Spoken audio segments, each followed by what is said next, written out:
Hello students, welcome again in संस्कार सागर public school. आज का हमारा टॉपिक है नाउन।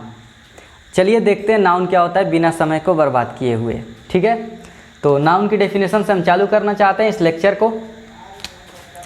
नाउन के बारे में हम देखने वाले हैं बच्चों। पहले से ही मैंने नाउन लिखा हुआ है यहाँ पे, तो हम डेफिनेशन ही डायरेक्ट लिखते हैं कि noun is the name, noun is the name of person, place, animal और थिंग। बच्चों, नाउन किसी पर्सन का नाम हो सकता है, किसी प्लेस का नाम हो सकता है, किसी एनिमल का नाम हो सकता है या फिर किसी वस्तु का नाम हो सकता है। पर्सन मीन्स मनुष्य, कोई भी मनुष्य हो सकता है यहाँ पे, या फिर व्यक्ति, आप ये लिख सकते हो। प्लेस मीन्स स्थान कोई हो सकता है। एनिमल मीन्स जानवर, और यहाँ पे वस्तु। ठीक है, ये शब्द हो सकते हैं नाउन में। और नेम मीन्स क्या होता है? नाम। तो बच्चों डेफिनेशन क्या बना? नाउन किसी मनुष्य का, किसी व्यक्ति का नाम हो सकता है, किसी स्थान का नाम हो सकता है, किसी जानवर का नाम हो सकता है या फिर किसी वस्तु का नाम हो सकता है। ठीक है, एग्जाम्पल के लिए ले सकते हो, आप अपने चारों तरफ देखो, जो कुछ भी आपको दिखाई देता है सोचो क्या उसका कुछ नाम है। अगर उसका कुछ नाम है तो वो नाउन हुआ। आप मुझे देखो, मेरा कुछ नाम है, मैं नाउन हूँ। आपका कुछ नाम है, आप नाउन हो।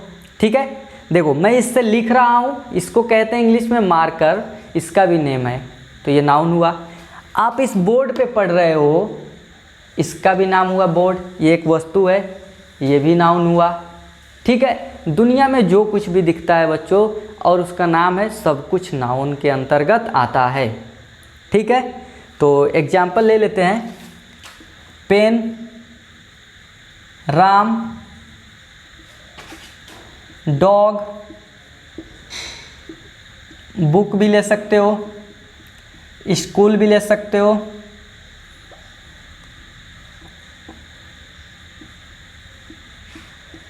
ETC। पेन किसका नेम हो सकता है बच्चों? ये किसके अंतर्गत आएगा? ये थिंग है। राम कौन है बच्चों? ये एक पर्सन हो सकता है। डॉग क्या है बच्चों? ये एक एनिमल है। बुक क्या है बच्चों? ये एक थिंग है, कोई वस्तु है ना। और स्कूल क्या है? ये किसी प्लेस का नाम है, कोई जगह है जिसको हम स्कूल बोलते हैं। इस तरीके से हमने देखा कि नाउन क्या हो सकता है। लेकिन नाउन के भी बच्चों काइंड्स होते हैं, कितने प्रकार के नाउन हो सकते हैं, एक एक करके मैं लिख देता हूँ, उसके बाद हम डिस्कस करेंगे उनको। पहला हम टाइप जो जानते हैं बच्चों वो होता है, आपके बुक के हिसाब से चलेंगे तो मैंने उनको नोट किया है। पहला कॉमन नाउन होता है, कॉमन नाउन। दूसरा बच्चों हो जाता है प्रॉपर नाउन।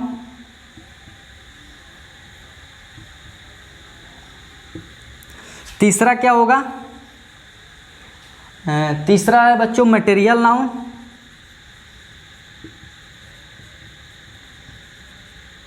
चौथा है abstract noun.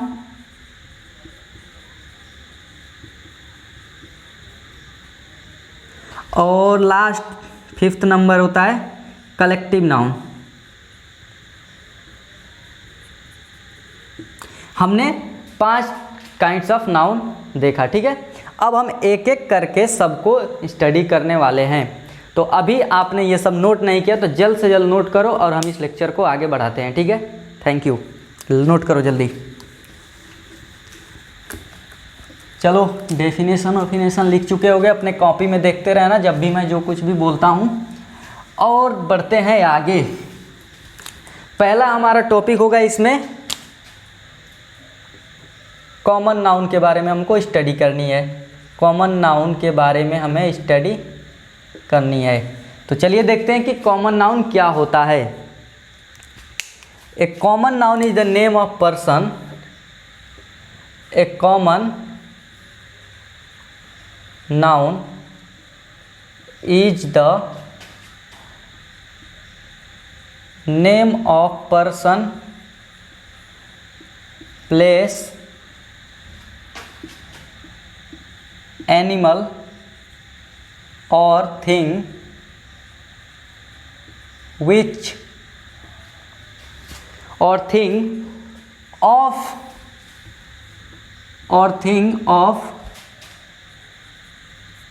any class or kind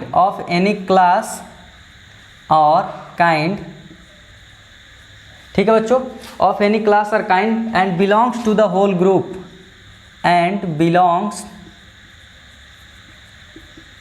to the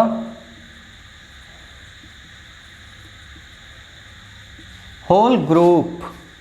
ये कह रहा है बच्चों, ये किसी पर्सन का नेम हो सकता है, किसी प्लेस का हो सकता है, किसी एनिमल का हो सकता है, या फिर किसी वस्तु का नेम हो सकता है जो पूरी की पूरी ग्रुप को रिप्रेजेंट करे।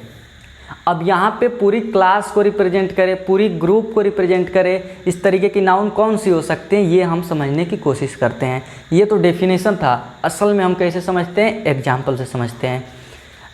हमको क्या कहा जाएगा बच्चों, बॉय। आपको क्या कहा जाएगा, बॉय। मीन्स हम लड़के हैं, आप भी लड़के हो। अगर इसको कोई लड़की देख रही है तो उसको कहा जाएगा गर्ल, ठीक है।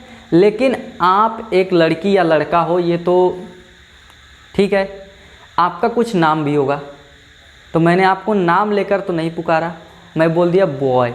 तो बॉय में आप ही केवल नहीं आते हो, इस पूरे वर्ल्ड में जितने भी लड़के होंगे सबको हम क्या कहते हैं, बॉय। तो अगर एक बार मैंने बॉय कह दिया तो पूरे ग्रुप के बारे में स्टडी कर लिया, पूरे ग्रुप को जान गया। समझ में आया। इससे ये डिसाइड होता है कि हम पूरे जाति के बारे में, पूरे ग्रुप के बारे में स्टडी करते हैं। आपको दूसरा एग्जाम्पल देता हूँ। आपके घर पे जानवर होंगे, सपोज किसी के घर गाय है, तो मैंने अगर गाय वर्ड यूज किया तो मैं आपके गाय को नहीं बोल रहा हूँ स्पेशली, मैं उन पूरी गाय के बारे में बोल रहा हूँ जो उस ग्रुप में, उस क्लास में आती हैं। इस पूरे वर्ल्ड में जितनी भी गाय हैं, अगर मैंने काऊ वर्ड यूज किया तो उन सब के लिए हो गया। अगर आप अपने गाय का कोई स्पेशल नेम रखे हो, जब आप स्पेशल नेम उसको पुकारोगे, उस स्पेशल नेम से बुलाओगे, तब वो कॉमन नाउन से हट जाएगी। लेकिन जब तक वो काव है, जब तक वो गाय आप काव उसको बोलते हो, वो कॉमन नाउन में आएगा। ठीक है। दूसरा एग्जाम्पल लेते हैं, स्टूडेंट। बच्चों स्टूडेंट क्या है, आप भी स्टूडेंट हो, आपके भाई भी स्टूडेंट होंगे, आपके अगल बगल पड़ोस के बच्चे भी क्या हैं, स्टूडेंट हैं। तो स्टूडेंट शब्द क्या कर रहा है, सब लोगों को रिप्रेजेंट कर रहा है, सबको डिनोट कर रहा है, इसलिए क्या हुआ, कॉमन नाउन हुआ। आप स्टूडेंट हो, ठीक है, लेकिन अगर आपका मैं नाम बुलाऊं, आपका नाम मैं दिखाऊं, तब आप कॉमन नाउन में नहीं आ सकते। तो इस जो शब्द पूरे ग्रुप को रिप्रेजेंट करे, पूरे ग्रुप को डिनोट करे, उसको कहते हैं कॉमन नाउन। उम्मीद करता हूँ समझ में आया होगा। और कुछ एग्जाम्पल्स हम देख लेते हैं। एग्जाम्पल हो जाएगा बच्चों, द बॉय इज टॉल। अब जो लड़का है उसका नाम तो नहीं पता, बॉय लिखते ही ये तो पता चल गया कि हाँ इस क्लास का वो होगा। मतलब जो लड़का क्लास होता है, जितने भी ग्रुप के लड़के होते हैं उनमें से कोई एक होगा, हमको क्या पता है। इस ग्रुप में आने वाले जितने भी बच्चे होते हैं उनको क्या बोलते हैं, बॉय कह देते हैं हम। तो यहाँ पे क्या हुआ, बॉय। अगर उस लड़के का नाम लिखता है यहाँ पे तो फिर वो नाउन दूसरा बदल जाता है। ऐसे ही लिख रहा है, द गर्ल इज शॉर्ट। लड़की छोटी है। तो कौन सी लड़की है तो नहीं पता चल रहा है, लेकिन वो लड़की है जिसके बारे में हम बात कर रहे हैं, वो लड़की है, इतना ही काफ़ी है हमारे लिए। उस लड़की का नाम क्या हमको नहीं लेना देना, लेकिन वो लड़की है, बस इतना काफ़ी है। समझ में आ गया, कॉमन नाउन में हो जाएगा। और भी वर्ड आ सकता है बच्चों, इतना ही क्या, स्टूडेंट ले लो, ये क्या हुआ, कॉमन नाउन हुआ। मैन ले लो, कॉमन नाउन हुआ। वुमेन ले लो, कॉमन नाउन हुआ। बहुत सारे वर्ड हो सकते हैं बच्चों। Cow common noun, dog common noun, pen common noun, etc। ये सब क्या है, कॉमन नाउन है। ठीक है। कंट्री कॉमन नाउन, क्योंकि ये पूरे ग्रुप को बताते हैं। अब चलते हैं इसके आगे। कॉमन नाउन हमने देख लिया। अब सेकेंड पॉइंट क्या है बच्चों हमारा, प्रॉपर नाउन देखने वाले हैं हम। प्रॉपर नाउन,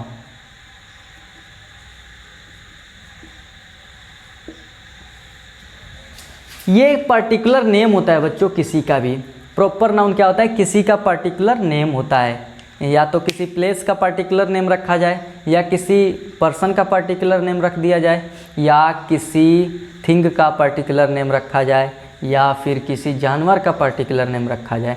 आप स्टूडेंट हो, ये कॉमन नाउन है, लेकिन आपका नाम राहुल है, ये प्रॉपर नाउन है, क्योंकि पर्टिकुलर आपका मैंने नेम रख दिया। तो it denotes the particular name of person, place, animal or thing। ये पर्टिकुलर नेम डिनोट करता है किसी पर्सन का, प्लेस का, एनिमल का, या फिर किसी वस्तु का। जब पर्टिकुलर नेम हो तब बोलेंगे प्रॉपर नाउन। एग्जाम्पल देख लो, दिल्ली, बच्चों तुम भी जानते हो पर्टिकुलर नेम है एक प्लेस का। राहुल, ये भी क्या हुआ, पर्टिकुलर नेम हुआ। इंडिया, ये भी पर्टिकुलर नेम है एक कंट्री का, जो हमारा देश है। और भी चीज़ें हो सकती हैं। इसमें क्या देखे बच्चों, दिल्ली ये पर्टिकुलर नेम है, किसका नेम है, एक प्लेस का नेम है। राहुल ये भी पर्टिकुलर नेम है, ये किसका नेम है, एक पर्सन का नेम है। इंडिया ये एक पर्टिकुलर नेम है, किसका नेम है, एक प्लेस का नेम है। ओके, तो हमने देखा प्रॉपर नाउन क्या होता है। अब तीसरा हमारा जो नाउन होने वाला है उसका, हाँ थर्ड नाउन हमारा है मटेरियल नाउन। चलिए देखते हैं इसके बारे में।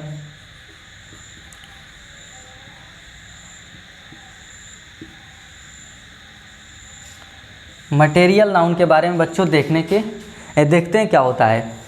तो ये कह रहा है, it is the name of matter और substance of which things are made.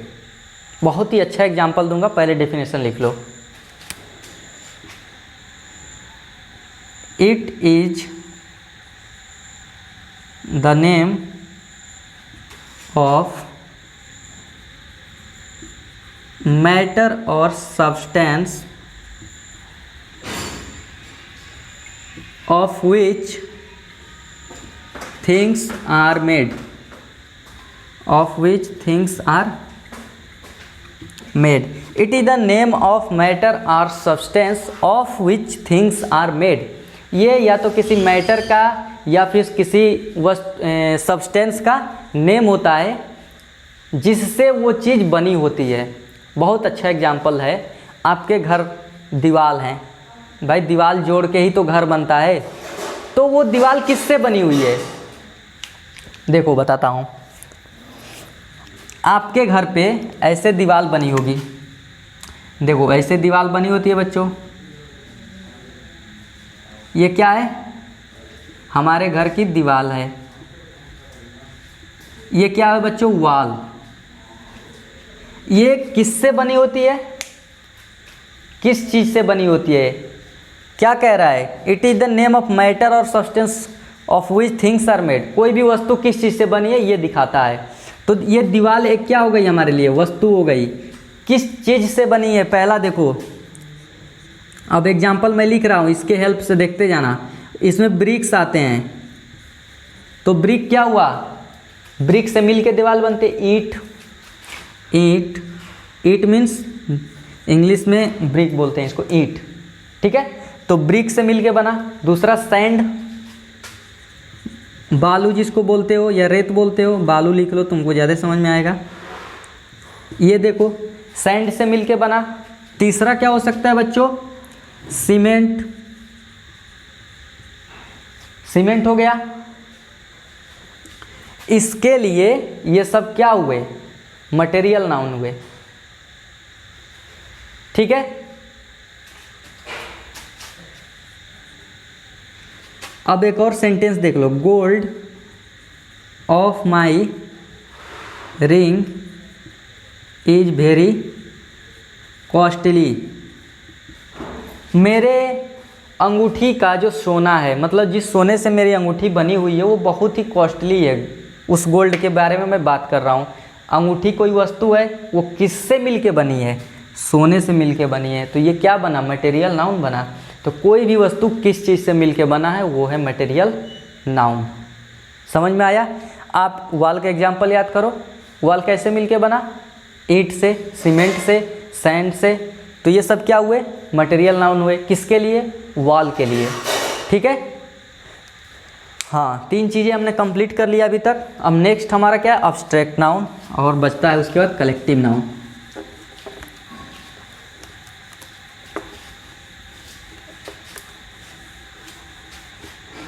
abstract noun, fourth number is abstract noun। abstract noun क्या होता है बच्चों? ये डिनोट करता है किस चीज़ को? क्वालिटी को, फीलिंग को या एक्सप्रेशन को। It is the name of, क्या है ये? क्वालिटी को नेम हो सकता है, फीलिंग का नेम हो सकता है। It is the name of quality, feeling और एक्सप्रेशन। और क्या बच्चों हो सकता है? एक्सप्रेशन। ये 3 चीज़ें हो सकती हैं, या तो क्वालिटी हो सकती है, या तो फीलिंग हो सकती है, या तो एक्सप्रेशन हो सकता है। ठीक है। एग्जाम्पल देखो और समझने की कोशिश करो। Honesty is the best policy. Honesty is the best policy. कह रहा है बच्चों कि ऑनेस्टी, ईमानदारी सबसे अच्छी नीति है। इसको देखो, तो आप एक ईमानदार हो, ये क्या चीज़ है? आपकी ईमानदारी मैं देख नहीं सकता हूँ, वो आपकी एक क्वालिटी है। तो ईमानदारी क्या है किसी की? क्वालिटी। तो ये क्या बनी? क्वालिटी बनी। ठीक है। और देखो, a thing of beauty is a joy for ever. दूसरा एग्जाम्पल है क्या? A thing of beauty, a thing of beauty is a joy forever। इसमें 2 वर्ड आए हैं जिनको हमें नोट करने की ज़रूरत है। एक होता है ब्यूटी, दूसरा है जॉय। ब्यूटी क्या है? ब्यूटी किसी की क्वालिटी है। आप सुंदर हो, ये आपकी एक क्वालिटी है। तो ये बना क्वालिटी, ये आपकी एक विशेषता है। तो ब्यूटी क्वालिटी को शो करने के लिए आया, अब्स्ट्रैक्ट नाउन हुआ। आप कितना खूबसूरत हो, इसको मेजर करने का कोई इंस्ट्रूमेंट थोड़ी बनाया कि आप इतना खूबसूरत हो। आपको बुखार हो जाए उसके लिए थर्मामीटर है। आप कितने खूबसूरत हो उसका कोई वो डेफिनेशन नहीं है, और ना ही मेजरमेंट करने की कोई स्केल बनी हुई है। तो ब्यूटी क्या हुई? एक क्वालिटी हुई जिसको हम मेजर नहीं कर सकते, केवल हम कह सकते हैं, सोच सकते हैं और कुछ नहीं। जॉय मीन्स खुशी होता है। खुश हूँ मैं, ये मेरी फीलिंग है। क्या है? फीलिंग। आप खुश हो कि नाराज हो, ये आपकी फीलिंग है। अगर आप सैड हो तो क्या हो? आप दुखी हो, वो आपकी फीलिंग है। ठीक है। तो अब्स्ट्रैक्ट में हमने देखा कि या तो वो क्वालिटी को दिखाता है, या तो फीलिंग को, या फिर एक्सप्रेशन को। आपने देखा क्वालिटी, ऑनेस्टी एक एग्जांपल ले लिया मैंने, और ब्यूटी के एग्जांपल ले लिया क्वालिटी दिखाने के लिए, जॉय के एग्जांपल लिया फीलिंग को दिखाने के लिए, और लास्ट वन चलते हैं अब कलेक्टिव नाउन की तरफ। तो मैं इसको मिटा लेता हूँ क्योंकि कलेक्टिव नाउन थोड़ा सा लंबा हो सकता है इनके कंपैरिजन में, या फिर ज़्यादा इसमें वर्ड्स होते हैं। Collective noun, last one is collective noun.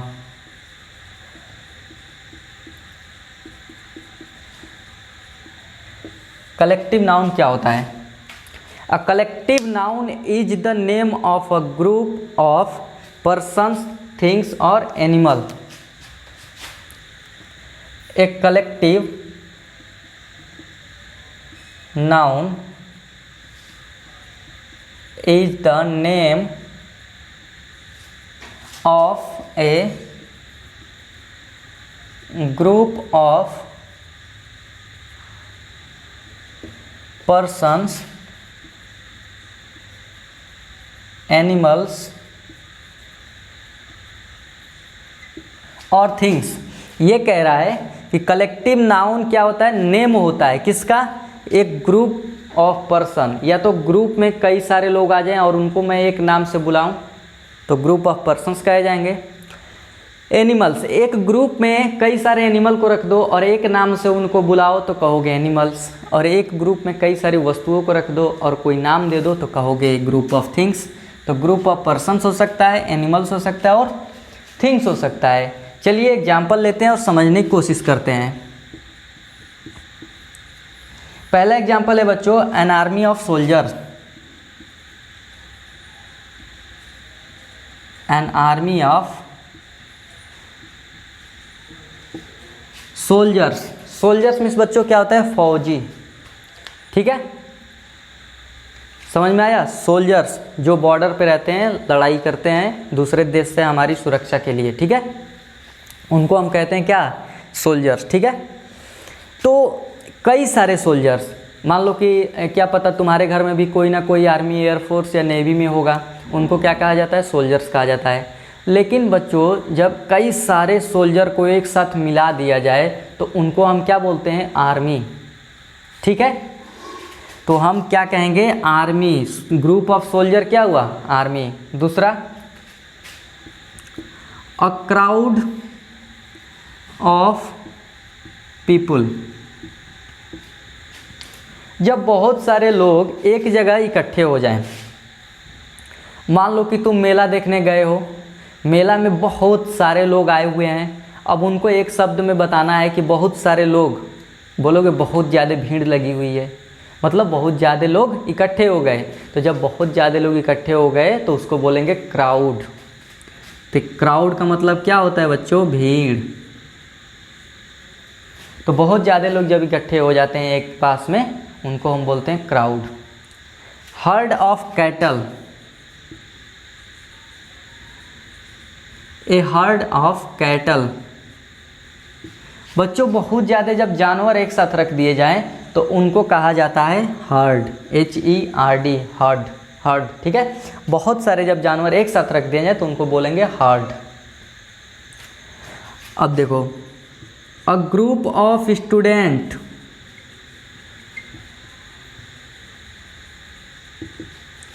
जब बहुत सारे स्टूडेंट, आप एक विद्यार्थी हो, जब आपके और भी दोस्त एक साथ क्लास में बैठ जाएंगे तो आप सोचो आपके क्लास में कितने स्टूडेंट हैं। मान लेता हूँ कि 40 स्टूडेंट हैं आपके क्लास में। उन सबको मिला के, आपके 40 स्टूडेंट जो क्लास में आपके साथ बैठते हैं, उन सबको मिला के हम क्या बोलेंगे, group. A group of student. Last देखते हैं, a team of players. A team of players. बच्चों कोई भी क्रिकेट मैच अगर सपोज आप खेलते होगे तो देखे होगे, एक टीम में 11 प्लेयर्स होते हैं। तो जब एक एक प्लेयर को हम करके 11 बना लेते हैं, मतलब जब 11 लोग चले जाते हैं तो उसको बोलते हैं टीम। टीम क्या होता है बच्चों, 11 प्लेयर जब क्रिकेट में आते हैं तो उनको हम बोलते हैं कि एक टीम तैयार हो गई। तो ऐसे ही प्लेयर्स को जब एक साथ बोलना हो, हमको बहुत सारे प्लेयर्स हों, उनको एक साथ ग्रुप में ऐड करके बोलना होगा तो बोलेंगे टीम। ठीक है, तो कलेक्टिव नाउन में हमने ये देखा कि किसी भी पर्सन, प्लेस, थिंग्स, एनिमल्स, इन सबको एक साथ ग्रुप में कोई नाम देना होगा तो क्या बोला जाएगा, वो होता है कलेक्टिव नाउन। तो आज हमने देखा नाउन क्या होता है, काइंड्स ऑफ नाउन क्या होते हैं, और उनको एग्जाम्पल से बहुत ही अच्छे तरीके से समझा। मैं उम्मीद करता हूँ ये लेक्चर आपको बहुत ज़्यादा बेनिफिट होगा और आपको समझ में भी आया होगा। और अगर कुछ दिक्कतें होती हैं तो आप ज़रूर कमेंट करें, व्हाट्सएप पे भी क्वेश्चन कर सकते हैं ग्रुप में, और उसको सॉल्व करने की कोशिश की जाएगी। ठीक है, thank you very much lecture join करने के लिए।